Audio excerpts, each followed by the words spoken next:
Welcome back to the Daily Dribble podcast, guys. As always, I'm your host, Nick Zammit, here back with the first installment for season 5 of the show. Absolutely delighted to be here once again after what has been quite an extensive little layoff.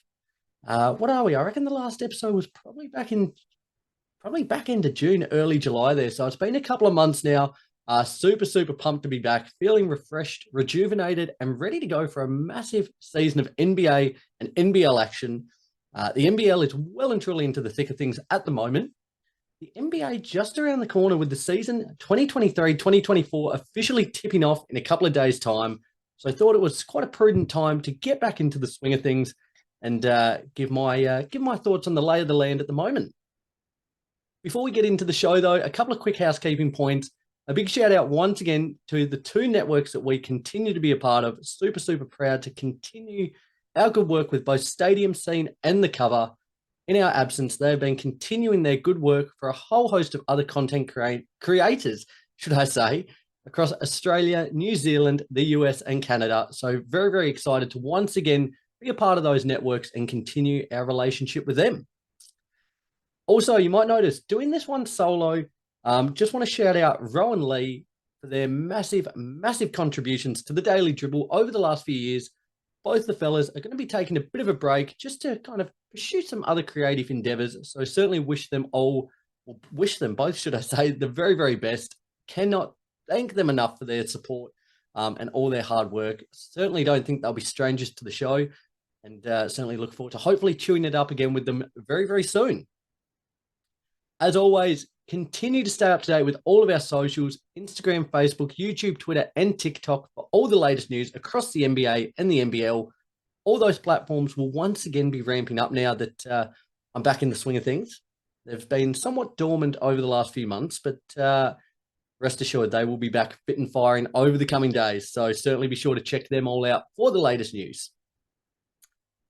Okay, let's get into things. Today's just going to be a very kind of brief, quick episode, just getting a bit of a feel for things once again. To be perfectly honest, I was somewhat nervous about jumping back behind the camera here, getting the mic out. But I was kind of hoping it was like the analogy, just like riding a bike, fitting into it again very seamlessly, I hope. But today's just going to be a quick episode, giving my kind of thoughts on some of the big talking points to come out of the off season. A lot of them are weeks, maybe months old, but I thought I'd just touch on them and the impact that they'll have on their respective teams. So without further ado, let's get into things. Daily Dribble. Starting first and foremost with the news, well, I'm trying to remember what month it was now. It was probably, what are we now, October? It would have been September. But the Milwaukee Bucks signing Dame Lillard there, it really felt like it was never going to happen. But Dame has finally departed the Portland Trailblazers, and what a move it was. It's been a long time coming. Last season, Dame averaged 32 points, 5 rebounds, 7 assists, and he now links up with arguably the league's best player in Giannis Antetokounmpo there. Despite losing Drew Holiday, this team is ridiculously deep and ridiculously scary, especially that starting 5 they possess, consisting of Dame, Giannis, Chris Middleton, Brook Lopez, and most likely at this stage, Malik Beasley. That is extremely potent on both ends of the floor. The size they possess with Brook and Giannis, most notably, that is going to be very tough for teams to break down in the interior there. But on the offensive end as well, they're going to be lights out. Those two aforementioned names are going to be unstoppable in the paint, but also that shooting they possess within Middleton, Dame, and Beasley, they're going to be very tough to stop. And probably, at the moment, alongside the Nuggets, alongside the Celtics, they probably round out the championship top 3 at this stage, I would say. But fantastic to see Dame get a new lease on life, a fresh change of scenery. Hopefully it reinvigorates him. And, as I said, I think this move certainly catapults him into title favorite status once again. Going to be super fun to watch. I was kind of the thought that when they made this move, their defense would certainly lack a little bit. Losing Drew, that is a very big hole to fill. I think they're still going to be fine on that end of the floor. But offensively, I don't know how many teams are actually going to be able to keep up with them. They're going to be putting up $120, $130 every night. And somewhat like the Kings of the last few years, each game's essentially going to feel like a bit of a track meet. So very excited to watch their games. I think they're going to be must-watch TV. Very, very high on many people's NBA League Pass, I would imagine. That being said, just on a little side note, I don't actually mind what the Trailblazers have done here, where they're at the moment. This team will now be undoubtedly focused on Anthony Simons and the number 2 overall pick there, Scoot Henderson. But they're going to be really supported nicely by Jeremy Grant, Malcolm Brogdon, DeAndre Ayton coming over from the Suns there as well in another big move in the offseason. I'm actually quite excited to see what this iteration of the Blazers will look like. They're going to be a plucky team at a high watermark, possibly a playing team. That probably feels like a bit of a stretch given how deep the West is. That being said, I think they're not going to be a team you'd want to face and could certainly cause quite a few upsets and potentially play havoc with the standings. So very excited to see where they're headed at the moment. But likewise for the Bucks, Dame there linking up with Giannis. That's a pretty unstoppable duo right there. So watch this space to see how that all unfolds. Speaking of Drew Holiday and the Celtics, they got their man. They've got their Marcus Smart replacement there, a defensive dog who can also contribute. It's probably underrated his actual offensive output. He averaged 19 points, 5 rebounds, 7 assists last season. As I said, whilst also being regarded as one of the league's most tenacious defenders, he's really going to, I think, he's a step up from Marcus Smart. So in addition to signing him, they've also got a hold of Kristaps Porzingis, Jaylen Brown and Jason Tatum starting to enter their prime now. I really think the Bucks and them are going to be battling it out in the East. Don't have a lot of faith in Philly. Don't have a lot of faith in the Heat. I think the Cavs are still probably a year or two away from actually being genuine contenders there. So it does feel like a bit of a two-horse race at the moment between the Celtics and the Bucks. And for good reason. They deserve to be there. Jason Tatum going into the season, probably one of the MVP favorites at the moment. His game has continued to elevate over the last couple of years, and he's really asserted himself as that number 1 guy on the team. It really looked like it was Tatum and Brown 1A, 1B, pretty well like for like. Each guy kind of had his moments here and there. But just over the last probably 12 to 18 months, Tatum has put the foot down and has really asserted himself as the number 1 guy on this team and one of the top guys within the league as a whole. So really looking forward to see him hopefully step up even further, possibly a top 3 MVP candidate there. You'd expect once again going all NBA first team, hopefully. And if everything lines up like that, the Celtics should be well and truly, it's got to be an Eastern Conference Finals at the bare minimum. But the depth they have, really excited to see how they actually play out with Porzingis and Horford. Looking at this stage, if they'll start Porzingis at the 5, have our Horford come off that bench role, 6th man kind of role there. But it does alleviate a little bit of the concern around Porzingis and his health issues. So as much as I hate to say it, shout out to Rowe, the Beantown boys. They are looking the business once again this season. He's hoping they can get over the hump that's, they've been to-ing and fro-ing the last couple of years, should I say, in and around the picture. Haven't quite climbed to the mountaintop just yet, but they are one of the teams to beat again this season and will go very, very close to getting that elusive chip. I had to mention them. I've got the jumper on. If you're watching on the YouTube, you will see the new purple jumper. My boys, the Lakers, a couple of big off-season moves took place. Multiple signings, getting a hold of Gabe Vincent, Cam Reddish, Taurean Prince, who I think might be one of the steals of the offseason, Christian Wood and Jackson Hayes. All of these signings have given them some much-needed depth and will hopefully alleviate a bit of the pressure on LeBron James. Now, LeBron will be 39 on December 30th. No longer can he be the main guy on this team. Despite averaging 29 points, 8 rebounds, 7 assists across 55 regular season games last year, the key will be keeping the King healthy until the games actually matter. Till the postseason comes around, it's imperative that they essentially wrap him in bubble wrap and minimize the load he's got to carry. The Lakers will need players such as Austin Reeves, D'Angelo Russell, and in particular Anthony Davis to step up big time here. Davis's productivity It's fantastic when he's on the court. The key is keeping him on the court. Across the last 3 seasons, he's played 56 games, 40 games, and 36 games. That is just not good enough for a guy who was meant to be carrying the franchise at this point. He is meant to be the face of the franchise, the number one guy, the go-to. Everything runs through him. It has simply not been the case.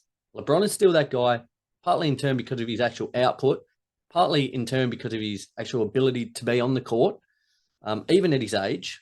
But pending good health, who knows how far this team could go? I think people are probably sleeping on them a little bit. All the talk is once again surrounding the Nuggets. The Clippers are starting to make waves as well with Paul George, Russell Westbrook, hopefully a healthy Kawhi Leonard there as well. The Warriors with their off-season acquisition of Chris Paul.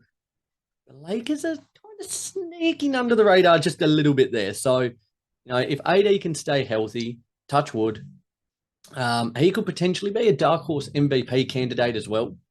We've seen how good he actually is when he's playing, when he's in a rhythm, in routine, gets the boards. He's actually a probably better than average playmaker as well. He started to develop the ability to hit the 3-ball. He could be an MVP candidate. I wouldn't be putting my savings on it. But if you're a bit of a punter out there and you like a long odd, he could be the one to go for.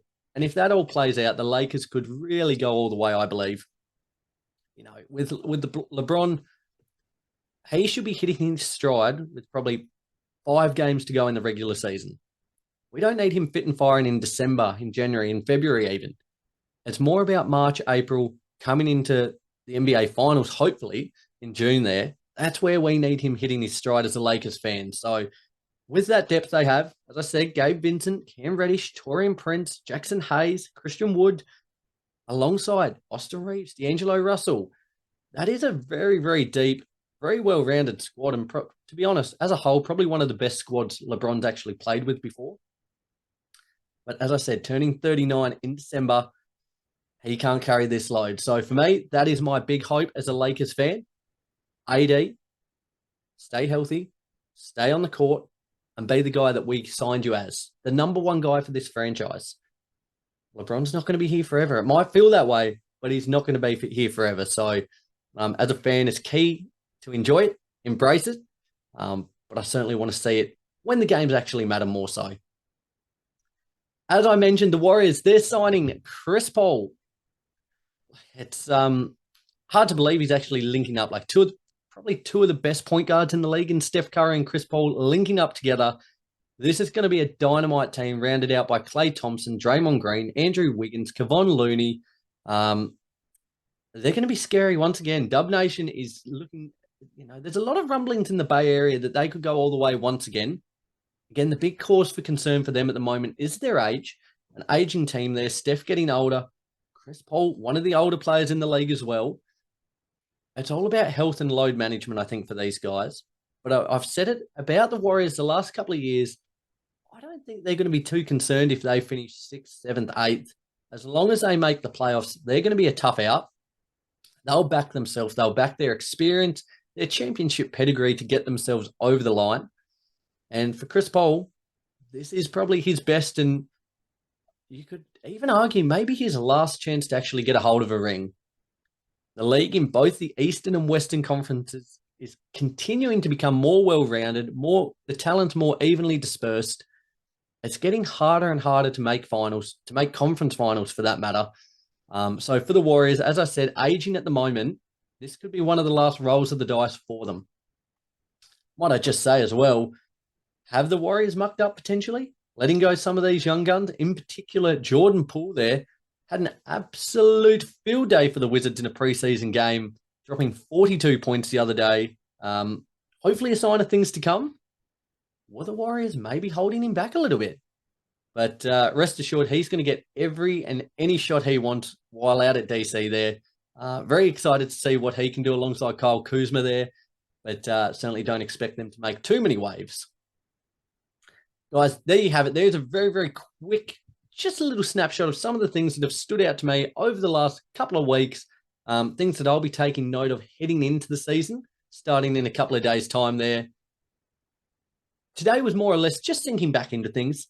I will build into it. As I said, the social media will be coming back. Episodes will be coming out regularly once again.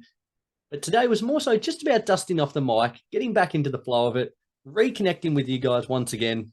But for myself, I'm absolutely buzzing. I think this is going to be a phenomenal NBA season. I'm buzzing to say the least. I think there's so many exciting players, so many exciting storylines. Certainly very excited to see the French phenom, Victor Wembanyama, make his debut in a couple of days' time. What we've seen from preseason there is certainly lively. But when you're being touted as the best talent, arguably the best prospect, should I say, since LeBron James, there's a lot of weight and expectation that comes with that. So certainly looking forward to seeing how the young man deals with that.